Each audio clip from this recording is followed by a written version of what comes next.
नमस्कार। UP board द्वादश के वो बच्चे जिन्होंने वाणिज्य गणित एक वैकल्पिक विषय के तौर पे चुना है, सांख्यिकी का अध्ययन उन्हें करना होता है। सांख्यिकी अध्ययन के अंतर्गत आज हम पढ़ने वाले हैं द्वितीयक सामग्री का संकलन, कलेक्शन ऑफ सेकेंडरी डेटा। देखिए, प्राथमिक सामग्री के संकलन में बहुत ज़्यादा धन, समय और श्रम का उपयोग होता है।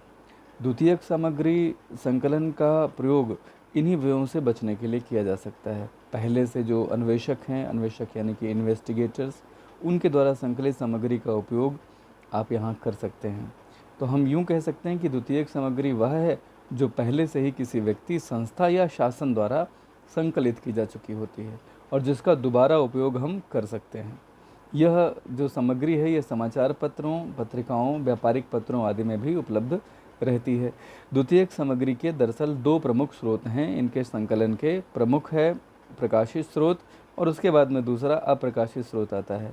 हम सबसे पहले प्रकाशित स्रोत पर फोकस करेंगे। प्रकाशित स्रोतों में सबसे पहला सरकारी प्रकाशन आते हैं। देखिए, सरकार विभिन्न तरह से अपने कार्य को चलाने के लिए, अच्छे से चलाने के लिए वो तमाम तरह का डेटा इकट्ठा करती है। ये जो डेटा वो इकट्ठा करते हैं वह जनसंख्या से संबंधित हो सकता है, कृषि उत्पादन से संबंधित हो सकता है, राष्ट्रीय आय कितनी है, मजदूरों की आर्थिक स्थिति कैसी है, लोगों में योजना, कोई ख़ास योजना, उसके प्रति जागरूकता है कि नहीं है, आदि विषयों पे सरकार आंकड़ों का संकलन करती रहती है। और इस संकलित सामग्री को जब सरकार चाहे तो वह अन्य लोगों के उपयोग में लाने के लिए उसको क्या करती है, वह अपने विभिन्न विभागों या मंत्रालयों के माध्यम से प्रकाशित करा देती है, जिसे आप द्वितीयक सामग्री के रूप में उपयोग में ला सकते हैं। जो दूसरा प्रकाशन का स्रोत है वो है आयोग और समितियों के प्रकाशन। जान लीजिए, आयोग को हम अंग्रेज़ी में कमीशन बोलते हैं और समिति के लिए अंग्रेज़ी में कमेटी शब्द आता है। समय समय पर सरकार विभिन्न आयोगों और समितियों का गठन करती है। गरीबी के उन्मूलन के लिए, जो बाल मजदूरी प्रथा है उसके लिए विभिन्न प्रकार की आयोगों और समितियों का गठन होता रहा है भारतवर्ष में। तो ये जो समितियां या ये जो कमीशन बनते हैं, यह अपना जो भी उद्देश्य इनका रहता है, उस उद्देश्य को पूरा करने के लिए विभिन्न प्रकार के आंकड़ों का ये संकलन करते हैं और संकलन करने के पश्चात वह उसे एक रिपोर्ट का रूप देते हैं, जिसे हम प्रतिवेदन बोलते हैं। और वही प्रतिवेदन जो होता है, रॉ जो आंकड़े होते हैं उनको थोड़ा सा एडिट करके, उनको प्रेजेंटेबल बना करके रिपोर्ट सहित उन्हें प्रकाशित कर दिया जाता है। इन आयोग और समितियों के प्रकाशन का भी इस्तेमाल आप अनुसंधानकर्ता के रूप में कर सकते हैं और यह आपके लिए द्वितीयक सामग्री कहलाएगी। तीसरा आता है अर्ध सरकारी प्रकाशन। आप जानते हैं, नगर पालिकाएँ, नगर निगम, जनपद सभा, जिला समितियाँ, ये सब अर्ध सरकारी प्रकाशन, ये सब अर्ध सरकारी संस्थाएँ हैं और इनके द्वारा विभिन्न प्रकार के जो आंकड़े इकट्ठे होते हैं, वे जन्म मृत्यु से संबंधित हो सकते हैं, स्वास्थ्य या शिक्षा से संबंधित हो सकते हैं। ये भी प्रकाशित होते रहते हैं टाइम टू टाइम। आप अनुसंधानकर्ता के तौर पे इन्हें भी द्वितीयक सामग्री के रूप में इस्तेमाल में ला सकते हैं। बहुत तरह की वाणिज्यिक संस्थाएं भी हैं, इनके बारे में थोड़ा सा जानना होगा। व्यापार परिषद यानी कि ट्रेड काउंसिल, स्कंद विपणियाँ यानी कि स्टॉक एक्सचेंज या स्टॉक मार्केट, विपणि यानी मार्केट, उपज का मतलब होता है कमोडिटी, यहाँ पर उपज यानी प्रोडक्शन होता है। और आप जानते हैं कि आप प्रोडक्शन किस चीज़ का करेंगे, किसी वस्तु का ही तो करेंगे ना। तो वस्तु यानी कि कमोडिटी, COMM, कमोडिटी, ठीक है। कमोडिटी एक्सचेंज इसे बोलते हैं या कमोडिटी मार्केट भी बोल सकते हैं। और विनिमय जो होता है, विनिमय को हम अंग्रेज़ी में एक शब्द आता है एक्सचेंज, एक्सचेंज। और मैं आपको बता दूं, यहाँ एक्सचेंज का मतलब करेंसी से होता है, करेंसी। और करेंसी जैसे भारत में रुपीज़ हैं, अमेरिका में डॉलर हैं, ऐसा ही पाउंड है इंग्लैंड में, ब्रिटेन में। तो मैं आपको ये कहना चाह रहा था कि इन्हें हम बोलते हैं एक्सचेंज मार्केट। विनिमय विपणियों को क्या बोलते हैं, एक्सचेंज मार्केट बोलते हैं। और भी विभिन्न वाणिज्यिक संस्थाएं हो सकती हैं। तो ये अनेक प्रकार के आंकड़े एक तो इकट्ठा करते हैं, फिर वह अपने सदस्यों से सूचनाएं प्राप्त कर सकते हैं और बाद में उन्हें समय समय पर प्रकाशित करते रहते हैं। तो इन वाणिज्यिक संस्थाओं के प्रकाशनों से भी द्वितीयक सामग्री का उपयोग लिया जा सकता है। कुछ बातें और, जो विश्वविद्यालय यानी कि जो यूनिवर्सिटीज़ हैं और कुछ और भी सार्वजनिक संस्थाएं हो सकती हैं, वह समय समय पे अपने शोध विभागों के माध्यम से अनेक तथ्यों का उद्घाटन करते हैं। अनेक तथ्यों का उद्घाटन करना मतलब विभिन्न तथ्यों को, विभिन्न फैक्ट्स को उजागर करते हैं। इन्हें बाद में ये प्रकाशित कर सकते हैं, जिनका उपयोग ज्ञानवर्धन के लिए कोई भी कर सकता है। आप इन प्रकाशनों को द्वितीयक सामग्री के रूप में इस्तेमाल कर सकते हैं। विभिन्न पत्र पत्रिकाएं आते हैं, इनमें भी सामग्रियां प्रकाशित होती रहती हैं। पत्र का मतलब समाचार, दैनिक समाचार पत्र, और पत्रिकाएं जो हैं वह पाक्षिक, मासिक, त्रैमासिक, अर्धवार्षिक और वार्षिक हो सकती हैं। इनमें भी विभिन्न प्रकार की सूचनाएं आपको मिलती हैं। अगर आपके अनुसंधान के क्षेत्र से संबंधित कोई सूचना यहाँ पर प्रकाशित की गई हो तो आप उनका भी निसंकोच उपयोग कर सकते हैं, क्योंकि इनमें जो सूचनाएं प्रकाशित की जाती हैं वह विश्वसनीयता की जांच कर ही प्रकाशित की जाती हैं। विभिन्न पत्र पत्रिकाओं में जैसे क्रॉनिकल है, योजना है, कुरुक्षेत्र है, ये बहुत अच्छी पत्रिकाओं में शामिल की जाती हैं। आईएएस पीसीएस की तैयारी करने वाले, जो प्रतियोगी परीक्षा की तैयारी करने वाले अभ्यर्थी हैं, वह इनका उपयोग करते हैं जनरली। आप भी अपने अनुसंधान में इनका उपयोग कर सकते हैं। हम बात करते हैं आगे जो अन्य हैं उनमें क्या क्या हैं। उनमें प्रमुख में आएगा शोधकर्ताओं के प्रकाशन। देखिए, शोधकर्ता क्या होते हैं समझ लीजिएगा। शोधकर्ता के लिए अंग्रेज़ी में शब्द आता है रिसर्च स्कॉलर्स। इन्हें आप शोधार्थी भी बोल सकते हैं। क्या बोलते हैं? शोधार्थी। ये कौन लोग होते हैं? ये वो लोग होते हैं जो परा स्नातक यानी कि पोस्ट ग्रेजुएशन कंप्लीट करने के बाद पीएचडी कर रहे होते हैं। इनको कहा जाता है शोधकर्ता। तो पीएचडी वो लोग कर रहे होते हैं जो अपने अध्ययन के पश्चात कोई नई चीज़ लोगों को बताते हैं, कोई ऐसी खोज करके वो देते हैं जो इससे पहले लोगों के संज्ञान में नहीं थी। तो इसीलिए इसको जो एक नाम दिया जाता है वो कहा जाता है कि इन्होंने एक रिसर्च की है। रिसर्च का मतलब आप सभी लोग समझते हैं। रिसर्च का मतलब होता है खोज करना या शोध करना।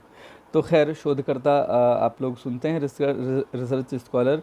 बहुत बार अभी न्यूज़ में जेएनयू रहा। जेएनयू में तमाम विद्यार्थी जो पढ़ते हैं लंबे समय तक लोगों की आलोचना के घेरे में आते हैं कि बड़ी 30-30, 35-35 साल की उम्र के बच्चे वहाँ कैसे पढ़ रहे हैं।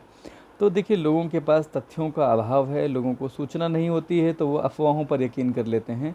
30-30 साल के, 35-35 साल के बच्चे वो नहीं हैं, वो दरअसल शोधार्थी हैं, रिसर्च स्कॉलर्स हैं जो पीएचडी वहाँ कंप्लीट कर रहे हैं। और पीएचडी अगर कंप्लीट करेंगे तो स्नातक करते करते ही आपकी अच्छी खासी एज हो जाती है। फिर जेएनयू या ऐसे तमाम जो टॉप लेवल के जो संस्थान हैं उनमें एडमिशन लेना भी इजी नहीं होता। तो इस स्थिति में जो पीएचडी कोर्स है उसमें एज की कोई लिमिट नहीं है, और इसीलिए शोधार्थी जो होते हैं वो लंबे समय तक जाते हैं। खैर, हम विषयांतरण से बचेंगे। और मैं आपको ये कहना चाह रहा था कि आप अगर अपने नाम के सामने डॉक्टर लगाना चाहते हैं तो ये शोधार्थी का विषय हो सकता है। अगर आप टीचिंग में अपना करियर बनाना चाहते हैं तो निश्चित रूप से आपका जो टॉप मोस्ट करियर हो सकता है वो पीएचडी करने के बाद किसी भी विश्वविद्यालय में प्रोफेसर के तौर पे अपना करियर आप बना सकते हैं। तो ऐसे लोग जो प्रोफेसर के तौर पे कहीं पे कार्य करना चाहते हैं, किसी विश्वविद्यालय में पढ़ाना चाहते हैं, उन्हें अपना रिसर्च कार्य पूरा करना होता है। तो वह भी विभिन्न प्रकार के शोध करके अपनी थीसिस के रूप में, जो वो शोध ग्रंथ एक बनाते हैं उसे थीसिस बोला जाता है, और उस थीसिस का उपयोग आप अपने अनुसंधान में द्वितीय सामग्री के रूप में कर सकते हैं। और अंतिम है इसमें संघों और संगठनों के प्रकाशन। मैं आपको बताना चाहता हूं कि संघ के लिए अंग्रेज़ी में एसोसिएशन शब्द है, और संगठनों के लिए ऑर्गेनाइजेशन होता ही है। एसोसिएशन में जैसे आप जानते हैं कि जो आपके वकील लोग होते हैं, एडवोकेट्स हैं, वकीलों का एक बार काउंसिल होता है, ठीक है। और जो डॉक्टर्स होते हैं उनके मेडिकल एसोसिएशन होते हैं। ऐसे ही टीचर्स के विभिन्न एसोसिएशन है। तो एसोसिएशंस के अपने डेटा कलेक्शन करने का तरीका है और अपने पब्लिकेशन है। विभिन्न ऑर्गेनाइजेशंस की अगर हम बात करें तो स्कूल है, कॉलेजेस हैं, बैंक हैं, ये सब ऑर्गेनाइजेशंस हैं। इनके भी प्रकाशन द्वितीय सामग्री के रूप में उपयोग में लाए जा सकते हैं। प्रकाशित जो स्रोत हैं वो तो आपने पढ़ लिए, लेकिन कुछ अप्रकाशित स्रोत भी होते हैं। मैं आपको बताना चाहता हूँ कि विभिन्न सरकारें हैं या संस्थाएं हैं या व्यक्ति हैं, ये अपने उपयोग के लिए डेटा इकट्ठा करते हैं। कभी वो उनका प्रकाशन कर देते हैं, और कभी कुछ डेटा ऐसा होता है जिनका प्रकाशन नहीं किया जाता। अगर वह सामग्री भी आपको उपलब्ध हो जाए तो वह अप्रकाशित स्रोत के तौर पे आप उपयोग में ला सकते हैं। मगर ये जो सामग्री है जो अभी अप्रकाशित है, यह चूँकि अभी पूरी तरह से जाँची नहीं गई, क्योंकि जाँच करने के बाद ही उसका प्रकाशन होता है, तो ये संभव है कि वह डेटा पूरी तरह से शुद्ध ना हो। इसलिए जो अप्रकाशित सामग्री होती है, इसके संकलन करते समय आपको विभिन्न प्रकार की सावधानियाँ रखनी पड़ेंगी। सावधानियाँ कौन-कौन सी हैं?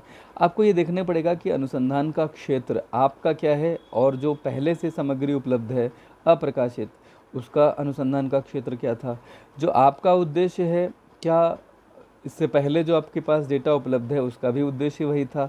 अगर ये वैसा नहीं है, आपके क्षेत्र में अगर भिन्नता है, तो आपको ये निर्णय लेना पड़ेगा कि आपके अनुसंधान में वो कहाँ तक प्रयोग में आ सकती है। इकाइयों की परिभाषा, सामग्री का उपयोग करते समय यह भी आपको देखना ज़रूरी है कि जिन इकाइयों का प्रयोग किसी अनुसंधान में पहले किया गया था, क्या वह आपके लिए अनुकूल है कि नहीं है। जैसे मान लिया कहीं पे जो इकाई उपयोग में लाई गई थी, वह इकाई दरअसल किलोमीटर में इस्तेमाल की गई थी, और आप जो अभी करने वाले हैं, क्या वह किलोमीटर में इस्तेमाल में आएगा या आप उसका मीटर में उपयोग करेंगे। तो इकाई अगर आप मीटर में यूज़ कर रहे हैं, तो जो डेटा अगर किलोमीटर में उपलब्ध है, तो उसे आपको मीटर में कन्वर्ट करना पड़ेगा। तो इकाइयों को भी आपको समझना होगा। पूर्व संकलनकर्ता के संकलन स्रोत, इसको ज़रा सा समझ लीजिएगा कि जो भी आपके पास डेटा उपलब्ध है, वह किसी पूर्व संकलनकर्ता ने इकट्ठा किया होगा, तो आपको ये जानना पड़ेगा उसने किस स्रोत से यह सूचना उपलब्ध की है, प्राप्त की है। क्योंकि स्रोत कैसे हैं, ये बहुत महत्वपूर्ण है। अगर वह स्रोत विश्वसनीय नहीं है, तो इसका मतलब है कि वह डेटा भी विश्वसनीय शायद ही हो। ठीक है।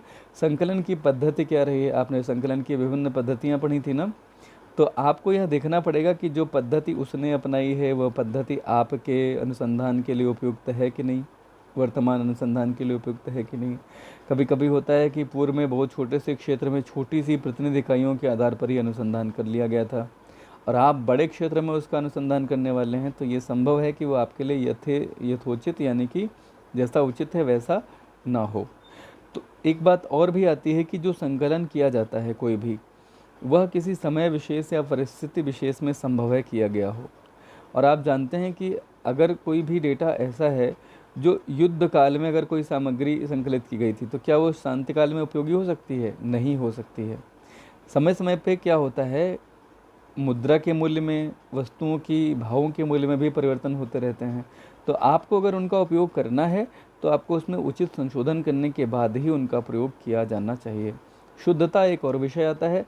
शुद्धता का मतलब होता है कि समंक मुख्य रूप से अन्य स्रोतों के जो समंक होते हैं, वो बड़े सावधानी से प्रयोग में लाने चाहिए, अन्यथा ये अनुसंधानकर्ता को गर्त में ढकेल सकते हैं, अर्थात अनुसंधानकर्ता का जो उद्देश्य है वो पूरा नहीं हो सकेगा।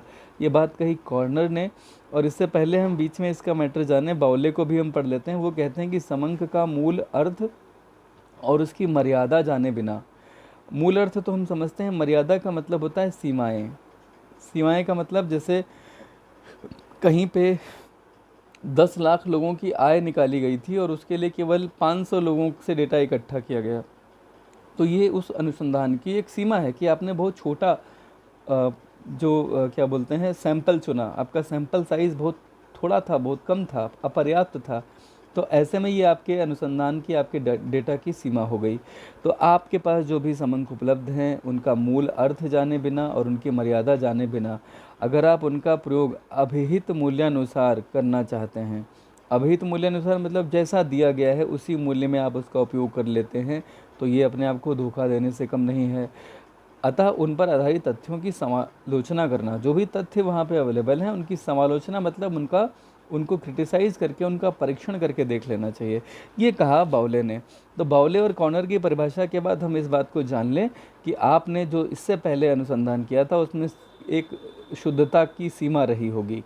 जैसे मैंने कहा ना कि 10 लाख के लिए अगर आप अनुसंधान करने वाले हैं और आपने केवल 500 या 50 लोगों का ही अध्ययन किया, तो इसकी शुद्धता की एक सीमा होगी, ये इनकी शुद्धता की डिग्री बहुत कम होगी। लेकिन हाँ, अगर 10 लाख के लिए आपने मान लेते हैं कि आपने लगभग 5000 लोगों पर अध्ययन किया, तो डेफिनेटली वो काफ़ी हद तक सही हो सकता है, उसकी शुद्धता थोड़ी ज़्यादा होगी। इसी को अगर आप बढ़ा करके 5000 से बढ़ा करके आप मान लिया 20,000 कर लें, 50,000 कर लें, 1 लाख कर लें, तो वो उतना ही ज़्यादा शुद्धता उसमें होती चली जाएगी। जितनी ज़्यादा शुद्धता बढ़ाएंगे उतना ही ज़्यादा खर्चा बढ़ेगा, जाहिर सी बात है। तो आपको ये बात यहाँ तक समझ में अभी आ रही होगी। हम इसको समझ चुके हैं मेरे ख़्याल से। आपको ये देखना पड़ेगा कि जो भी डेटा आपके सामने है, वह डेटा निष्पक्ष और विश्वसनीय रहा हो, आंकड़ों के आधार पर उसकी पद्धति भी ठीक हो, परिस्थितियों में कोई विशेष परिवर्तन ना हुआ हो, तथा तथ्य सारे दृष्टिकोण जो हैं वर्तमान अनुसंधान के लिए यथेष्ट यानी यथा इच्छा, जैसा आप चाहते हैं वैसे ही हैं, तो आप इन्हें उपयोग में ला सकते हैं। इसके बाद अगला जो टॉपिक है वो है सामग्री संकलन की उपयुक्त विधि कौन सी है। देखिए, कोई भी विधि उपयुक्त नहीं होती है, उद्देश्य विशेष पर डिपेंड करता है, परिस्थितियों पर निर्भर करता है। एक विशेष परिस्थिति में कोई चीज़ बहुत उपयोगी हो सकती है और वही चीज़ दूसरी परिस्थिति में बहुत उपयोगी नहीं हो सकती है। जैसे किसी व्यक्ति को मलेरिया हो जाए, तो मलेरिया की जो दवा इस समय भारत पूरी दुनिया में सप्लाई कर रहा है, वह उसको अगर दी जाए तो डेफिनेटली वो ठीक हो जाएगा। लेकिन कोई व्यक्ति को मलेरिया नहीं है, उसकी परिस्थिति दूसरी है, और आप उसको अगर मलेरिया की दवा देंगे तो वो बीमार हो जाएगा और उसकी जान को भी खतरा हो जाएगा। यहाँ जो कहना है वो यह है कि जो डेटा अवेलेबल है, अगर वह कुछ ख़ास परिस्थितियों में था जो आपको सूट करती हैं, तो वह डेटा आप उपयोग में ले सकते हैं, अदरवाइज़ उसमें आपको बहुत सावधानी रखने की ज़रूरत है। पॉइंट नंबर 1 में कहा गया है कि अगर अनुसंधान का विषय गहन और क्षेत्र छोटा है, तो प्रत्यक्ष व्यक्तिगत अनुसंधान पद्धति का उपयोग कीजिए। अगर क्षेत्र बहुत विस्तृत हो तो आप क्या करेंगे, सारे के सारे लोग, क्षेत्र बहुत विस्तृत है और व्यक्ति जो हैं वो शिक्षित भी नहीं है, अशिक्षित हैं, और अनुसंधानकर्ता की आर्थिक स्थिति ठीक है, तो आप संगणकों को, यानी कि जो आपके एन्यूमरेटर हैं, उनको आप अपॉइंट कीजिए और उनको एक अनुसूची यानी कि प्रश्नावली दीजिए और अनुसंधान करने के लिए भेजिए। और ये विधि सर्वोत्तम होगी कब? जब क्षेत्र विस्तृत हो, आर्थिक स्थिति अच्छी हो और लोग अशिक्षित हों। लेकिन यहीं पे अगर आप देखें, तीसरे पॉइंट में कहा गया कि लोगों की, मान लिया जो अनुसंधान करता है उसकी आर्थिक स्थिति अच्छी नहीं है और संबंधित व्यक्ति भी शिक्षित हैं, तो आप प्रश्नावली भेज करके काम कर सकते हैं। इसी तरह से अनुसंधान में परिशुद्धता का अगर महत्व कम हो और कम समय में आपको काम करना हो, तो आप स्थानीय पत्रकार जो हैं, करेस्पॉन्डेंट, उनके माध्यम से अनुसंधान कर सकते हैं। अनुसंधान इस बात पर निर्भर करता है कि प्राथमिक सामग्री का उपयोग किया अथवा द्वितीयक सामग्री का। यदि द्वितीयक सामग्री विश्वसनीय और उद्देश्य के अनुकूल हो तो उसे पुनः संकलित करने की आवश्यकता नहीं, वो मूर्खता ही होगी। लेकिन अगर वह उसके उपयोग में लाने जैसी नहीं है, उसके लिए उपयुक्त नहीं है, तो आप प्राथमिक सामग्री उपयुक्त में से किसी विधि से कर सकते हैं। अगर आप सांख्यिकी अनुसंधान करने वाले हैं तो आपको किन किन विषयों पर ध्यान देना पड़ेगा, यह विषय हम कल पढ़ेंगे। आज के लिए इतना ही। बहुत बहुत धन्यवाद।